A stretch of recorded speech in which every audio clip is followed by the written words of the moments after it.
K Coaching Classes.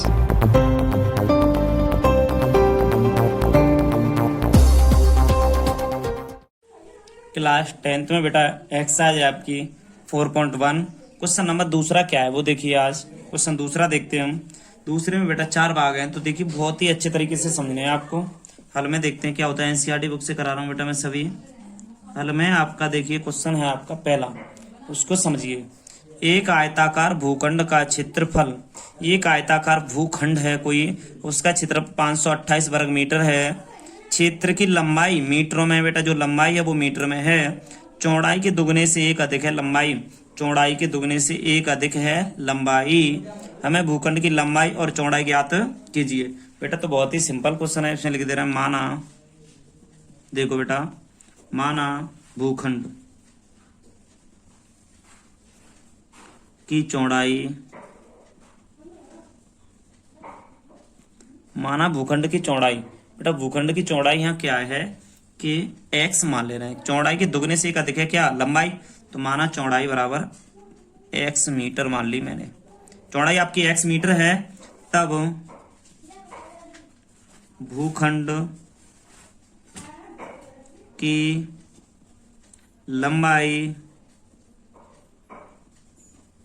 भूखंड की लंबाई चौड़ाई के दुगने से, चौड़ाई x है तो इसका दुगना हो गया, एक अधिक है तो एक इसमें जोड़ दिया, 2x + 1 हो गई इसकी लंबाई बेटा, इसकी चौड़ाई हो गई x। अब कह रहा है चूंकि आयताकार भूखंड का क्षेत्रफल बराबर लंबाई गुणा चौड़ाई। बेटा इसको आप सभी जानते हो फॉर्मूले को, आयत का क्षेत्रफल होता है लंबाई गुणा चौड़ाई। तो आयत की जगह यहाँ भूखंड, कोई खेत वगैरह है, इसका फील्ड है, उसको बता रहा है ये। अब इसका क्षेत्रफल निकालेंगे, तो बेटा इसका क्षेत्रफल दिया 528, तो आप लिखेंगे इसलिए लंबाई गुणा चौड़ाई, तो लंबाई 2x + 1 है बेटा, तो उसको लिख लो यहाँ। चौड़ाई x है तो इसको लिख लो यहाँ। इसके पीछे कर लो 528 हो गया बेटा। आगे देखते हैं इसको। x का गुणा किया 2 से तो 2x² + x हो गया, बराबर में यहाँ से हो गया 528, इधर लाएंगे तो 2x² + x - 528 बराबर 0, 528 बराबर 0। अब बेटा इसके हम गुणनखंड करेंगे। ये द्विघात समीकरण आपका देखो बन गया। द्विघात समीकरण के गुणनखंड करेंगे तो हम इस बात को यहाँ से लिख सकते हैं। द्विघात समीकरण के गुणनखंड करने पर लिख दें या ना लिखें तो भी इसके गुणनखंड बेटा देखो क्या होते हैं वो देखते हैं सही से। इसके गुणनखंड देखिए, इसीलिए देखो यहाँ 528 है, 528 के गुणनखंड ऐसे करिए बेटा, घटाने पर माइनस लगाए तो घटाने पर 1 आना चाहिए। तो सबसे पहले ये देखिए वर्ग किसका होता है, लगभग में किसका है। देखो बेटा 25 का तो 625 होता है तो ज़्यादा हो गया, तो ये 20 का होता है 400 बेटा, तो इससे 400 से ज़्यादा है। तो इसमें देखिए लगभग आपका वर्ग होगा, तो कम से कम ये मेरे हिसाब से बेटा 30 के लगभग आएगा। तो इसमें देखते हैं पहले 528 के गुणनखंड करते हैं। 2 दूनी 4, 2 छक 12, 2 चौक 8, सॉरी 2 दूनी 4, 2 छक 12, 2 दूनी 4 बेटा, यहाँ से कट गया। 2 से काटा 2 का 2 6, 2 दूनी 4 बेटा, 2 से काटा 2 छक 12, 2 छक 12, 2 से काटा 33 बार बेटा, 3 से काटा बेटा 11 बार, 11 से 1 बार। तो इसमें देखो 11 33 लिख लिया बेटा हमने। 2 दूनी 4, 4 दूनी 8, 8 दूनी 16। देखो दोबारा 2 से काटा 2 दूनी 4, 2 छक 12, 2 चौक 8, 2 से काटा 2 का 2, 2 6, 2 दूनी 4, 2 से काटा 2 छक 12, 2 छक 12 बेटा, 2 से काटा 33, 3 से काटा 11, 11 33, देखो 11 33, 2 दूनी 4, 4 दूनी 8, 8 दूनी 16। तो बेटा 16 हो रहा है ये 528 के गुणनखंड में बेटा। यहाँ से हो गया ये आगे गुणनखंड 33 और बेटा यहाँ 16 आ रहे हैं, इसके हो गए। अब इसके आगे देखो 2 लगा है, इन दोनों में हम गुणा करते हैं तब इसकी गुणनखंड करते हैं। तो हमने पहले इसकी कर ली गुणनखंड, क्योंकि यहाँ 2 दे रहा है तो 2 में बाद में इसमें गुणा कर देंगे 2 से। तो 33 - 16 दूनी 32, तो बेटा आपका एक बच्चा कि नहीं, बस ये चीज़ देखनी है। तो सर 528 का पहले 2 से गुणा करो फिर गुणनखंड करो, तो बेटा कुछ नहीं है, 2 और बढ़ जाएगा। तो ऐसा नहीं करेंगे क्योंकि छोटी संख्या होगी तो इसका बाद में गुणा कर लेंगे हम आपस में। तो बेटा यहाँ से क्या हुआ कि 2x² प्लस ब्रैकेट के अंदर आ गया 33 - 32 और x लगा के माइनस की 528 बराबर 0। यहाँ से ध्यान देंगे 2x² प्लस 33x माइनस के 32x माइनस 528 बराबर 0 बेटा। इसके आगे देखेंगे इन दोनों में x कॉमन मिल जाएगा तो 2x प्लस 33 माइनस के 32 कॉमन मिल जाएगा यहाँ से, सॉरी 16 ले ले रहे हैं यहाँ से, तो इतना ही बचेगा बेटा। देखो माइनस के 16 कॉमन ले ले रहे हैं, 16 का देंगे तो 2x बचेगा बेटा। यहाँ पर माइनस माइनस प्लस हो जाएगा, 16 का देंगे तो 16 × 48, 48 के बाद में बेटा 4 बच गए तो 16 × 48 33 बराबर में 0। 2x प्लस 33 दोनों में से कॉमन ले लेंगे बेटा यहाँ से, तो यहाँ बचेगा x माइनस 16 बराबर 0। तो बेटा इसकी गुणनखंड, सॉरी यहाँ तक देखो आगे बेटा। इसके बाद में तुम्हें एक बात और बता रहा हूँ यहाँ से, क्या है कि देखिए 2x प्लस 33 बराबर 0 आ गया बेटा। यहाँ आ गया 2x बराबर माइनस के 33, x बराबर माइनस के 33/2, माइनस 33/2, x माइनस 16 बराबर 0, तो x बराबर 16 आ गया। आपका x बराबर 16 आ गया। देखो ये ऋणात्मक किसी का भी क्षेत्रफल नहीं होता है बेटा। देखो x बराबर 16 और माइनस 33/2, तो ऋणात्मक क्षेत्रफल तो किसी का नहीं होता बेटा। तो हम कर देंगे, ये x बराबर 16 लिखा है तो हम यहाँ लिख सकते हैं बेटा, अतः भूखंड की चौड़ाई, भूखंड की चौड़ाई बराबर 16 मीटर। जो भूखंड है उसकी चौड़ाई 16 मीटर हो जाएगी बेटा। अब और भूखंड की लंबाई, भूखंड की लंबाई बराबर 2x प्लस 1 बताई जा रही है बेटा। 2 × 16 प्लस 1, तो इसकी हो जाएगी 16 दूनी 32 और 1 33 मीटर हो जाएगी बेटा। इसकी 33 मीटर होगी इसकी। तो आप कर सकते हैं, भूखंड की चौड़ाई 16 है, भूखंड की लंबाई 33 मीटर है बेटा। आपका क्वेश्चन बहुत ही नॉर्मल है, ये पहला क्वेश्चन है। देखो बेटा आप गुणनखंड करने पड़ेंगे आपको, इसके द्विघात समीकरण है इसके। तो ये क्वेश्चन आप आगे देखते हैं। दूसरा मेरे प्यारे बच्चों, दूसरा क्वेश्चन क्या है, दो क्रमागत धनात्मक पूर्णांकों का गुणनफल 306 है, हमें पूर्णांकों को ज्ञात करना है। तो देखिए दो क्रमागत धनात्मक पूर्णांक आपको पता होना चाहिए पहले। तो इसमें हम देखते हैं क्या है धनात्मक पूर्णांक। तो माना दो क्रमागत धनात्मक पूर्णांक क्रम से x तथा x प्लस 1 हों, तब बेटा देखो दो क्रमागत धनात्मक पूर्णांक x तथा x प्लस 1 हो, तब क्या होगा कि दोनों धनात्मक पूर्णांकों का गुणनफल, यहां लिख लें। क्वेश्चन में कह रहा है दोनों धनात्मक पूर्णांकों का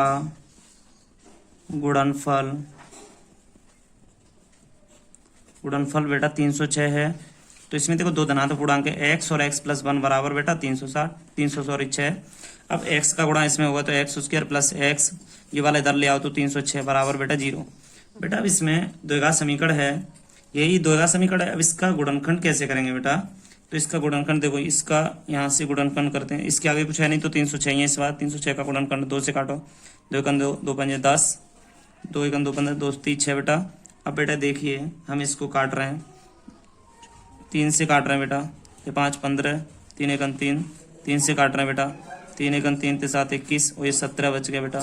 तो घटाने पर बेटा ये आना चाहिए, 3 9 9 दूनी 18, 18 माइनस 17, तो आप ही बेटा जानते हो कितना बचेगा, ये की तो बचेगा। तो यहाँ से देखते हैं x² प्लस 18 माइनस 17 या x माइनस 306 बराबर 0। x² plus 18x minus 17x minus के 306 बराबर 0। इन दोनों में x कॉमन ले लिया तो x प्लस 18 बचा बेटा, माइनस 17 कॉमन ले लिया तो x प्लस 18 बच गया, बराबर में 0 बच गया। x प्लस 18 कॉमन ले लिया बेटा मैंने, तो इधर बचा आपका x माइनस के 17 बराबर 0। तो बेटा इसमें एक काम करेंगे कि देखो x प्लस 18 बराबर 0 हो जाएगा, x बराबर माइनस के 18 हो जाएगा। यहाँ से देखा x माइनस 17 बराबर 0, x बराबर 17।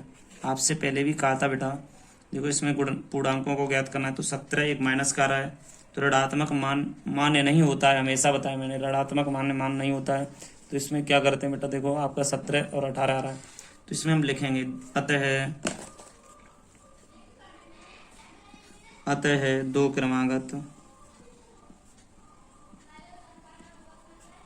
क्रमागत धनात्मक पूर्णांक एक 17 बेटा कॉमा लगा के देखो, एक 17 x प्लस 1 है तो एक 18 हो जाएगा, 17 और 18 इसके पूर्णांक आएंगे। ये इसका आंसर है बेटा। क्वेश्चन सेकंड हुआ। क्वेश्चन बेटा थर्ड देखते हैं। थर्ड क्वेश्चन क्या है आपका बेटा, क्वेश्चन नंबर तीसरा है, रोहन की माँ उससे 26 वर्ष बड़ी है, उनकी आय वर्षों में दी गई है बेटा आपको, का गुणनफल अब से 3 वर्ष पश्चात 360 हो जाएंगी, हमें रोहन की वर्तमान आय ज्ञात करनी है बेटा। इसमें हमें रोहन की वर्तमान आय बतानी है, कितनी होगी इनकी आय। तो देखते हैं बेटा, क्वेश्चन बहुत ही सिंपल है। मान लेते हैं, माना रोहन की वर्तमान आयु बराबर में बेटा x वर्ष मान ली, ठीक है। अब कह रहा है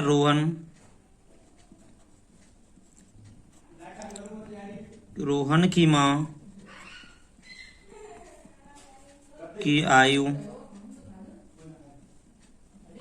रोहन की मां की आयु हो जाएगी x प्लस 26 वर्ष, तो x प्लस 26 वर्ष होगी बेटा। 3 वर्ष पश्चात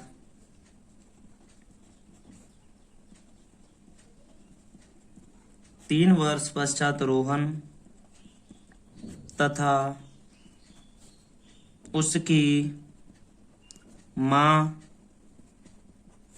की आयु x प्लस 3 वर्ष तथा रोहन की तो बेटा x प्लस 3 हो गई, तथा x प्लस 26 प्लस 3 उसकी मां की हो गई। इसको हम लिख सकते हैं x प्लस 29 कर सकते हैं, अर्थात x प्लस 29 वर्ष होगी बेटा। ये लैंग्वेज है थोड़ी सी, देखो 3 वर्ष पश्चात रोहन की हो जाएगी बेटा x प्लस 3, उसकी माँ की x प्लस 26 है, 3 और जुड़ जाएगा x प्लस 29 हो जाएगा। दोनों की आयु का गुणनफल है बेटा, वो है 3 वर्ष पश्चात बता रहा है 360। तो अकॉर्डिंग टू क्वेश्चन, प्रश्न के अनुसार x प्लस 3 और इधर हो जाएगा x प्लस 29 बराबर में हो जाएगा बेटा 360 हो जाएगा बराबर में। तो देखते हैं बेटा, यहाँ से गुणा किया तो देखो x में x का करेंगे x उसके होगा, प्लस के 29x होगा बेटा, 3 का करेंगे 3x होगा, और बेटा 29 का 3 से गुणा करेंगे तो बेटा 9 3 27, यहाँ से बेटा 2 3 6 और बेटा 2 8, 87 बराबर में 360 बेटा। यहाँ से देखा x square plus 32x 87 minus 360 बराबर 0, x square plus 32x minus बेटा देखो इसमें 10 में 7 गए 3 बच गए, यहाँ से बेटा रह गए तुम्हारे 15, हाँ 15 में 8 गए 7 बचे बेटा, यहाँ रह गए आपके 2 से 73 माइनस का बेटा यहाँ से आ रहा है।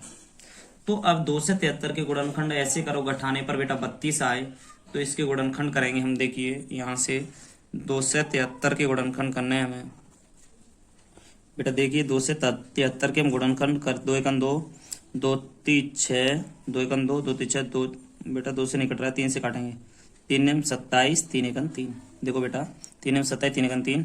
अब बेटा ये काटो, देखो 13 7 91, 7 से कटेंगे बेटा 13 बाद, बस। अब देखो अब इसमें बेटा देखो घटाने पर 32, सॉरी हाँ ये 32 लिखा हुआ है, घटाने पर 32 आ रहा है, तो 13 3 39 माइनस 7 बेटा 39 में से 7 घटा के देखो आपका 32 ही आ रहा है। तो देखिए यहाँ से आगे कैसे चलते हैं बेटा, देखो x square plus 39 minus 7 x minus 2 से 73 बराबर 0 बेटा।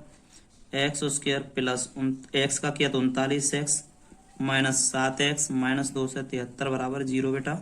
इन दोनों में से x कॉमन ले लिया तो x प्लस 39 माइनस 7 कॉमन ले लिया बेटा, तो यहाँ बचा x माइनस माइनस प्लस हो गया, देखो बेटा 7 3 21 और इसके बाद सामने 63, 39 बराबर बेटा 0।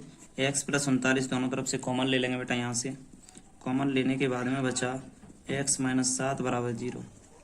अब यहाँ से बेटा इसके गुणनखंड की बात बेटा, x प्लस 39 बराबर 0, x का माइनस आंसर आ रहा है,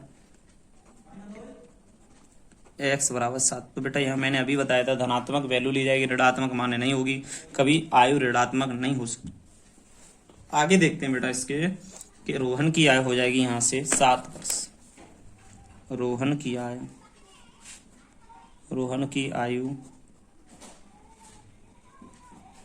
7 वर्ष। यहाँ से बेटा रोहन की माँ की आयु, रोहन की माँ की आयु, आप सभी जानते हो रोहन की माँ की आयु यहाँ से हो जाएगी बेटा, देखो 7 है, 26 में 7 जुड़ेगा बेटा, तो 7 प्लस 26 देखते हैं क्या होता है। 7 प्लस 26 बेटा आपका 33 वर्ष हो जाएगा यहाँ से। 7 प्लस 26 इक्वल टू 33 वर्ष।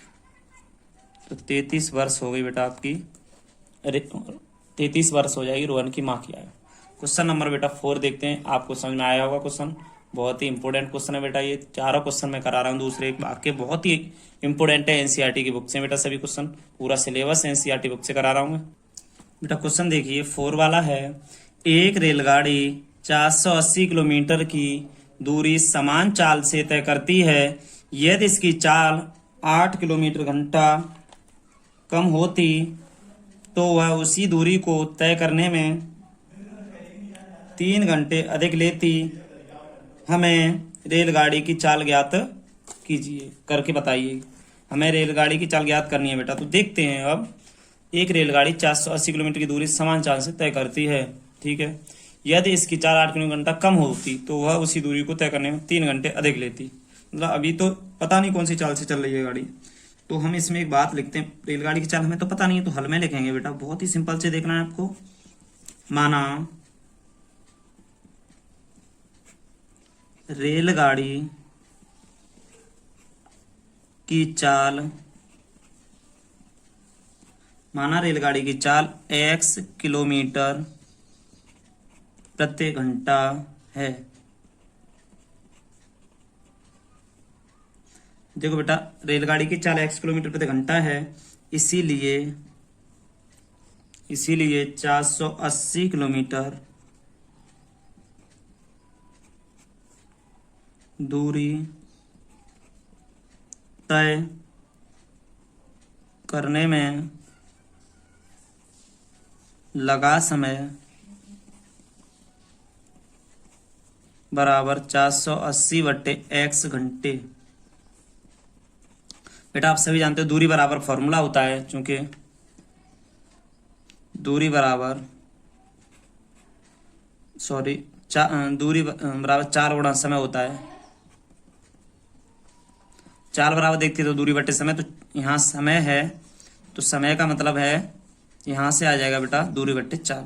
चाल x है और यहाँ दूरी है 480, तो दूरी बट्टे यहाँ से समय बराबर निकाला दूरी बट्टे 4। क्योंकि बेटा ये समय है ना, समय चाल के नीचे दूरी पहुंच जाएगी, दूरी के नीचे चाल पहुंच जाएगी तो समय निकल आएगा। चाल निकालनी तो दूरी के नीचे समय पहुंच जाएगा, अगर हमें दूरी निकालनी तो 4 गुणा समय में गुणा हो जाएगा। तो देखते हैं बेटा यहाँ से क्वेश्चन को अपने को अकॉर्डिंग टू क्वेश्चन बहुत अच्छा है बेटा, आता है एग्जाम में। देखो रेलगाड़ी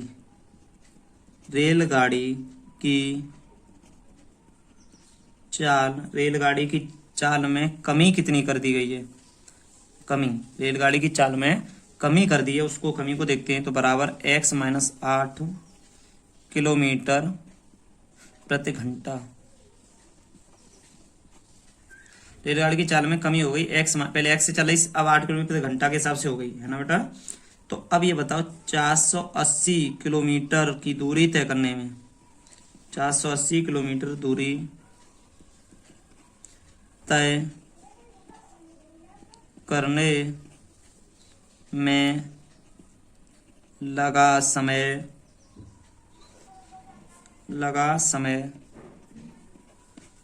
तो बेटा 480 कुल दूरी है, समय पहले x समय निकालना है, पहले चाल x थी, अब x माइनस 8 हो गई बेटा, कम हो गई, तो इससे लग गए इतने घंटे।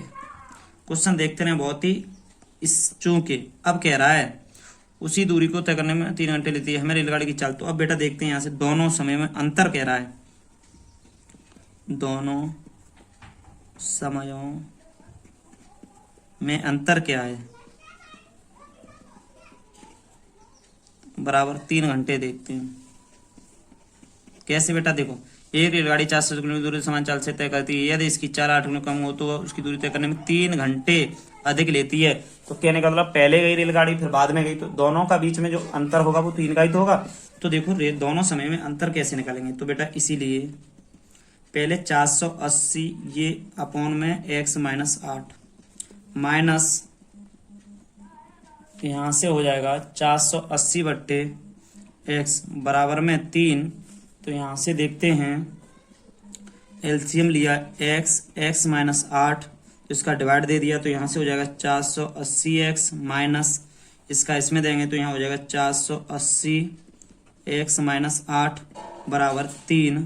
तो यहाँ से देखा बेटा 480x माइनस 480x प्लस लगा के 8 का गुणा होगा इसमें, तो 0 क्या किया किसमें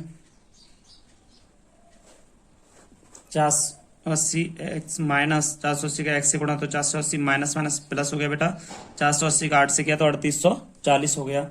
यहाँ से बेटा थोड़ा सा आगे बढ़े हम, तो देखो x स्क्वायर हो गया माइनस के 8x हो गया बेटा यहाँ पर गुणा इसका।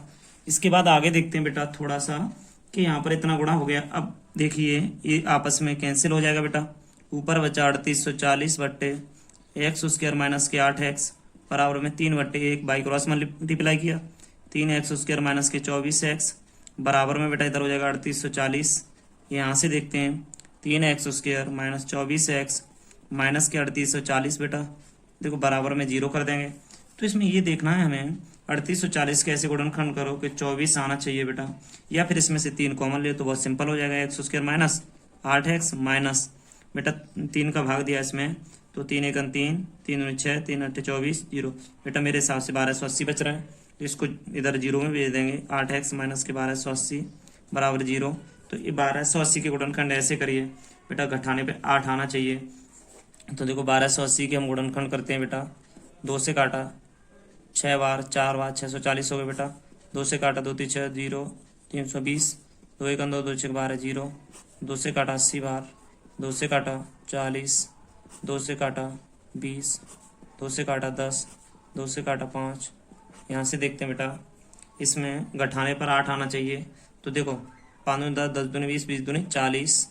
अब बेटा 8 आना चाहिए, 2 दूनी 4 4 दूनी 8 8 16 16 32 32 40 में से बेटा 32 को घटाएंगे तो हमारे 8 ही बचेंगे। तो यहाँ से क्वेश्चन पूरा करते हैं बेटा, एक्स स्क्वायर माइनस के 40 माइनस 32 एक्स माइनस 1280 बराबर में 0 बेटा, एक्स स्क्वायर माइनस के 40x प्लस के 32x माइनस के 1280 बराबर में 0। x कॉमन ले लिए, x माइनस 40 32 कॉमन ले लिए तो यहाँ x माइनस 40 बराबर 0 बेटा। यहाँ से देखते हैं बेटा आगे क्या होता है कि x माइनस 40 दोनों जगह से कॉमन ले लेंगे बेटा। यहाँ से हम x माइनस 40 कॉमन लेने के बाद में x प्लस 32 बचा बराबर में 0, तो x माइनस 40 बराबर 0, x बराबर 40 आ गया बेटा। यहाँ x बराबर 40 यहाँ आएगा बेटा देखिए, और यहाँ x प्लस 32 है बेटा बराबर में 0 है, तो x बराबर माइनस का 32 आएगा। तो माइनस की वैल्यू हमने बताई है, कभी भी चाल माइनस में नहीं होती है, हमेशा प्लस में होती है। तो यहाँ लिख देंगे अतः रेलगाड़ी की चाल बराबर बेटा 40 किलोमीटर प्रति घंटा,